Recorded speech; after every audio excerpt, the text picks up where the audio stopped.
ಕನ್ನಡದ ಜ್ಞಾನ ದಾಸೋಹಿ ಮೈಸೂರು ಮೂಲದ ಅಂಕೇಗೌಡರಿಗೆ ಪದ್ಮ ಗೌರವ ಸಂದಿದೆ. ಪುಸ್ತಕ ಮನೆ ನಿರ್ಮಾಣದ ಅಂಕೇಗೌಡರಿಗೆ ಪದ್ಮಭೂಷಣ ಗೌರವ. ಪಾಂಡವಪುರ ತಾಲೂಕಿನ ಹರಳಹಳ್ಳಿಯಲ್ಲಿ ಪುಸ್ತಕ ಮನೆ ನಿರ್ಮಾಣ ಮಾಡಿದಂತಹ ಅಕ್ಷರ ದಾಸೋಹಿ ಅಂತಾನೆ ಪ್ರಖ್ಯಾತಿಯನ್ನ ಪಡೆದಿರುವಂತಹ ವ್ಯಕ್ತಿ. ಕನ್ನಡದ ಜ್ಞಾನ ದಾಸೋಹಿ ಅಂಕೇಗೌಡರಿಗೆ ಪದ್ಮ ಗೌರವ.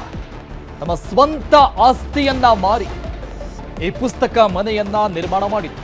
ಮೈಸೂರಿನ ಸಮೀಪದಲ್ಲಿರುವಂತಹ ಹರಳಹಳ್ಳಿಯ ಅಲ್ಲಿರುವಂತಹ ಪುಸ್ತಕ ಮನೆ. ತಮ್ಮ ಸ್ವಂತ ಆಸ್ತಿಯನ್ನ ಮಾರಿ 20 ಲಕ್ಷಕ್ಕೂ ಹೆಚ್ಚು ಪುಸ್ತಕಗಳನ್ನ ಅಲ್ಲಿಟ್ಟು ಈ ಪುಸ್ತಕ ಮನೆಯನ್ನು ನಡೆಸ್ತಾ ಇದ್ದಾರೆ. ಮುಕ್ತವಾದಂತಹ ಅವಕಾಶ ಪ್ರತಿಯೊಬ್ಬರಿಗೂ ಕೂಡ ಇರುವಂತದ್ದು. ಈ ಒಂದು ಸಾಮಾಜಿಕ ಕಳಕಳಿ, ಸಾಮಾಜಿಕ ಕೆಲಸವನ್ನ ನೋಡಿ ಅವರಿಗೆ ಈಗ ಪದ್ಮ ಗೌರವ ಒಲಿದು ಬಂದಿರುವಂಥದ್ದು.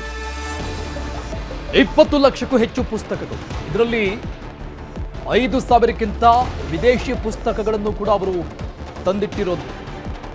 ವಿದ್ಯಾರ್ಥಿಗಳಿಗೆ, ಸಂಶೋಧಕರಿಗೆ ಮುಕ್ತವಾದಂಥ ಅವಕಾಶ, ಓದುಗರಿಗೆ ಮುಕ್ತವಾದಂಥ ಅವಕಾಶ. ಅವರ ಇಡೀ ಕುಟುಂಬ ಇವರಿಗೆ ಬೆಂಬಲವಾಗಿ ನಿಂತ್ಕೊಂಡಿದೆ.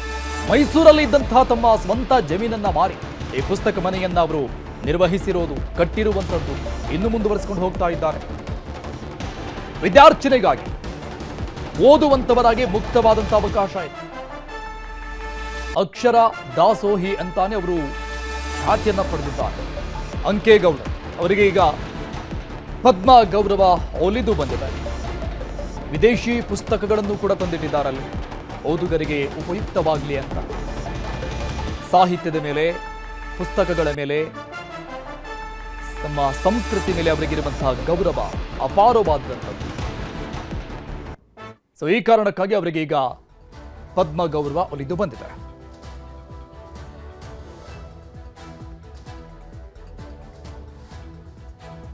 ಈ ಬಗ್ಗೆ ಡೀಟೇಲ್ಸ್ ಕೊಡ್ತಾರೆ ನಮ್ಮ ಪ್ರತಿನಿಧಿ ಸುನಿಲ್ ಸಂಪರ್ಕದಲ್ಲಿದ್ದಾರೆ. ಸುನಿಲ್, ಕಳೆದ 5 ದಶಕಗಳಿಂದ, ಅಂದರೆ ಆಲ್ಮೋಸ್ಟ್ 50 ವರ್ಷಗಳಿಂದ ಇಂಥದ್ದೊಂದು ನಿಸ್ವಾರ್ಥ ಸೇವೆಯನ್ನ ಮಾಡ್ಕೊಂಡು ಬಂದಂಥ ವ್ಯಕ್ತಿಯವರು. ಅವರಿಗೆ ಬರಬೇಕಾದಂಥ ಪ್ರಶಸ್ತಿನೇ ಇದು. ಅವ್ರು ಯಾವತ್ತೂ ಪ್ರಶಸ್ತಿಯನ್ನ ಕೇಳಿ ಹೋದಂಥವರಲ್ಲ, ಈಗ ಹುಡ್ಕೊಂಡು ಬಂದಿದೆ.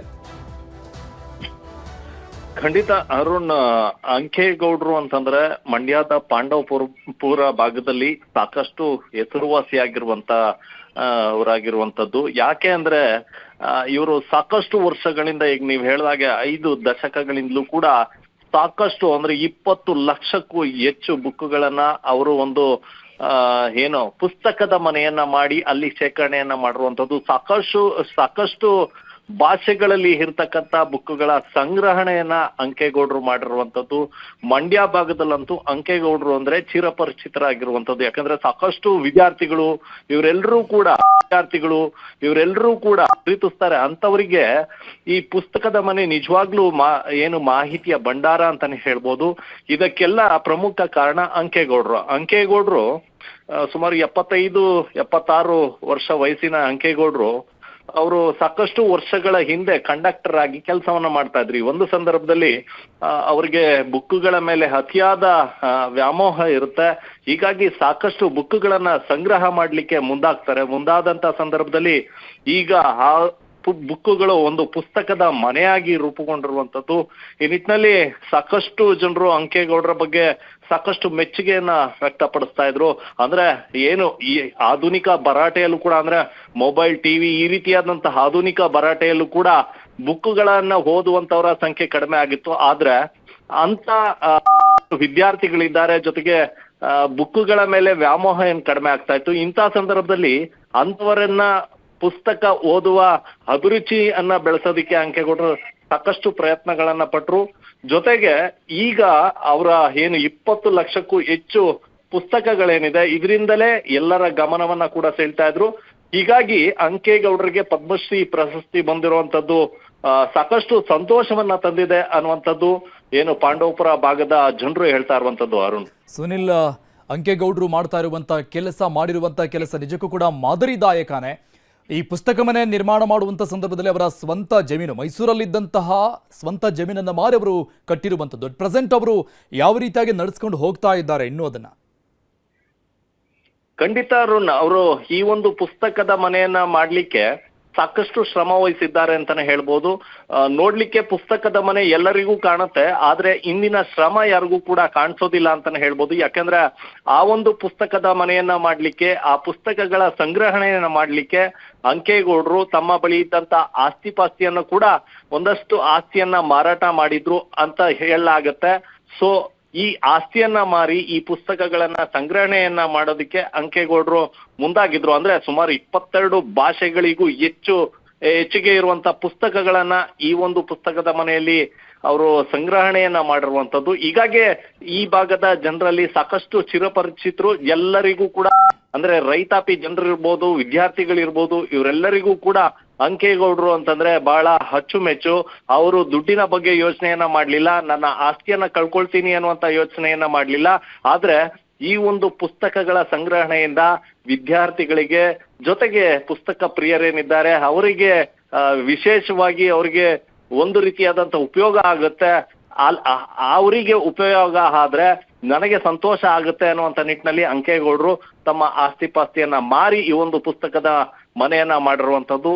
ಸದ್ಯದ ಸ್ಥಿತಿನಲ್ಲಿ ನೋಡೋದೇ ಆದ್ರೆ ಏನ್ ಅಂಕೇಗೌಡರು ಪುಸ್ತಕದ ಮನೆಯನ್ನ ಏನ್ ಮಾಡಿದ್ದಾರೆ, ಈ ರೀತಿಯಾದಂತ ಪುಸ್ತಕದ ಮನೆ ಇಡೀ ರಾಜ್ಯದಲ್ಲಿ ಎಲ್ಲೂ ಕೂಡ ಕಾಣಸಿಗೋದಿಲ್ಲ ಅಂತ ಹೇಳ್ಬೋದು. ಅರುಣ್, ಸುನಿಲ್, 20 ಲಕ್ಷಕ್ಕೂ ಹೆಚ್ಚಿನ ಪುಸ್ತಕಗಳು ಈ ಪುಸ್ತಕ ಮನೆಯಲ್ಲಿ ಇರುವಂತದ್ದು, ಅಂಕೇಗೌಡರು ತಂದಿಟ್ಟಿರುವಂತದ್ದು, ಅದು ಸಾಮಾನ್ಯವಾದಂತ ಕೆಲಸ ಅಲ್ಲ, ಹೇಳಿದಷ್ಟು ಸುಲಭ ಅಲ್ಲ ಅದನ್ನು ಮಾಡೋದಕ್ಕೂ ಕೂಡ.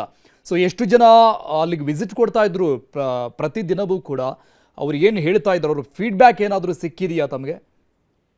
ಖಂಡಿತ ಅರುಣ್, ಸಾಕಷ್ಟು ಏನು ಪಾಂಡವಪುರದ ಭಾಗದಲ್ಲಿ ಇರತಕ್ಕಂತ ವಿದ್ಯಾರ್ಥಿಗಳೇನಿದ್ದಾರೆ, ಇವರಿಗೆ ಪುಸ್ತಕಗಳು ಬೇಕು ಅಂತಂದ್ರೆ ಅಂಕೇಗೌಡರ ಪುಸ್ತಕದ ಮನೆ ನೆನಪಾಗುತ್ತೆ ಅಂತಾನೆ ಹೇಳ್ಬೋದು. ವಿದ್ಯಾರ್ಥಿಗಳೆಲ್ಲರೂ ಕೂಡ ಪ್ರತಿದಿನ ಅಂಕೇಗೌಡರ ಪುಸ್ತಕದ ಮನೆಗೆ ಭೇಟಿಯನ್ನ ಕೊಡ್ತಾರೆ. ಬುಕ್ಕುಗಳನ್ನ ಓದುವಂತ ಅಭಿರುಚಿಗಳನ್ನ ಕೂಡ ವಿದ್ಯಾರ್ಥಿಗಳು ಬೆಳೆಸ್ಕೊಳ್ತಿದ್ದಾರೆ. ಇದ್ರ ಜೊತೆಗೆ ರೈತಾಪಿ ಜನರೇನಿದ್ದಾರೆ, ಕೆಲವರು ಕೂಡ ಬುಕ್ಕನ್ನ ಓದ್ಲಿಕ್ಕೆ ಅಂದ್ರೆ ಒಂದಷ್ಟು ಯುವ ರೈತರು ಕೂಡ ಓದ್ಕೊಂಡಿರುವಂತವ್ರು, PUC ಮಾಡಿರುವಂತವ್ರು ಇದ್ದಾರೆ, SSLC ಮಾಡಿರುವಂತವ್ರು ಇದ್ದಾರೆ.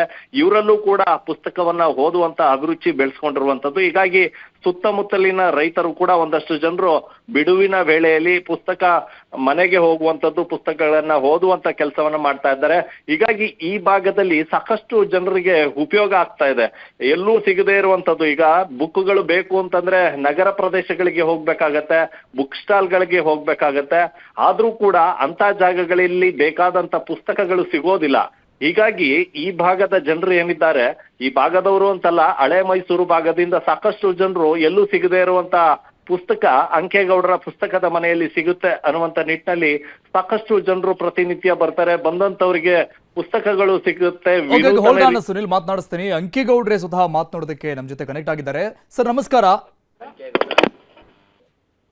ಸರ್ ನಮಸ್ಕಾರ. ಸರ್ ನಮಸ್ಕಾರ ಸರ್. ಸರ್ ಮೊದಲಿಗೆ ಧನ್ಯವಾದ, ನಿಮಗೆ ಅಭಿನಂದನೆಗಳು. Thank you sir. Thank you sir. ನಮಗೆ ಕನ್ನಡಿಗರಾಗಿ ನಮಗೆ ಮತ್ತೊಂದು ಹೆಮ್ಮೆ ಸರ್, ನಿಮಗೆ ಪದ್ಮ ಗೌರವ ಸಿಕ್ಕಿರುವಂತದ್ದು. ಏನ್ ಹೇಳ್ತೀರಾ ತಮ್ಮ first reaction sir? Thank you sir. ಎಲ್ಲ ನಿಮ್ಗಳ ಒಂದು ಪ್ರೀತಿ ವಿಶ್ವಾಸ ಸರ್. ಆಯ್ತು ಸರ್. ಯಾಕಂದ್ರೆ ಯಾರೋ ಸುಮ್ಮನೆ ಮಾತನಾಡಿದಷ್ಟು ಸುಲಭ ಅಲ್ಲ ಈ ಒಂದು ಕಾರ್ಯ ನೀವು ಮಾಡಿರುವಂತದ್ದು.